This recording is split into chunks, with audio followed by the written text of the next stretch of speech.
शरीर को स्वस्थ रखने के लिए हमें आहार के माध्यम से नियमित रूप से विटामिन मिनरल की आवश्यकता होती है। जिन विटामिन की हमारी अच्छी सेहत को लेकर सबसे ज़्यादा चर्चा की जाती है वो है विटामिन डी। और आहार विशेषज्ञ कहते हैं कि सभी लोगों को सुनिश्चित करना चाहिए कि रोज़ाना आपके भोजन में ऐसी चीज़ें हों जिससे शरीर के लिए आवश्यक मात्रा में विटामिन डी की पूर्ति हो सके। सेहत को लाभ पहुंचाता है विटामिन डी। विटामिन डी कई प्रकार से हमारी सेहत को लाभ पहुंचाता है। ये हड्डियों के लिए ज़रूरी है। विटामिन डी से हड्डियां मजबूत रहती हैं और फ्रैक्चर का खतरा कम होता है। इसके अलावा मांसपेशियां सही से काम करती हैं और कमज़ोरी नहीं होती। शरीर की रोग प्रतिरोधक क्षमता बढ़ाने, संक्रामक रोगों से बचाने से लेकर मस्तिष्क की कार्यक्षमता में सुधार करने के लिए हमें रोज़ाना पर्याप्त मात्रा में इसी आवश्यकता की ज़रूरत होती है।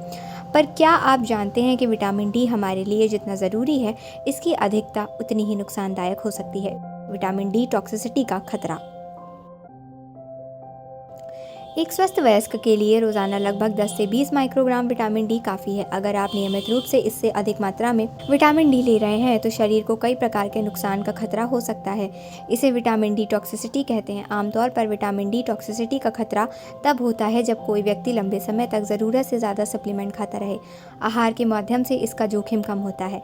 इससे खून में कैल्शियम की मात्रा बहुत ज़्यादा बढ़ जाती है। नतीजा आपको बार बार प्यास लगती है, उल्टी आती है और इसके अलावा कमज़ोरी, चक्कर आने और किडनी खराब होने जैसे खतरे बढ़ जाते हैं। हाइपरकैल्सीमिया से किडनी को खतरा। जब हमारे शरीर में विटामिन डी की बहुत अधिक मात्रा हो जाती है तो इससे खून में कैल्शियम का स्तर बढ़ जाता है, जिसे हाइपरकैल्सीमिया कहते हैं। अधिक कैल्शियम की वजह से किडनी में पथरी बनने का खतरा बढ़ जाता है। साथ ही किडनी की कार्यक्षमता भी घट सकती है। वैसे तो विटामिन डी टॉक्सिसिटी के मामले में बहुत कम होते हैं, पर अगर आप भी विटामिन सप्लीमेंट्स लंबे समय तक लेते आ रहे हैं तो सावधानी बरतते रहने की आवश्यकता है। गड़बड़ हो सकता है पाचन। शरीर में विटामिन डी का स्तर बढ़ जाने के कारण पाचन संबंधी दिक्कतें भी हो सकती हैं। चूँकि विटामिन डी का स्तर बढ़ने के कारण शरीर में कैल्शियम का स्तर भी बढ़ जाता है, इसके कारण पाचन संबंधी समस्या, दस्त और पेट फूल सकता है। विटामिन डी सप्लीमेंट के ओवरडोज के कारण मतली और उल्टी भी हो सकती है। दिमाग पर असर।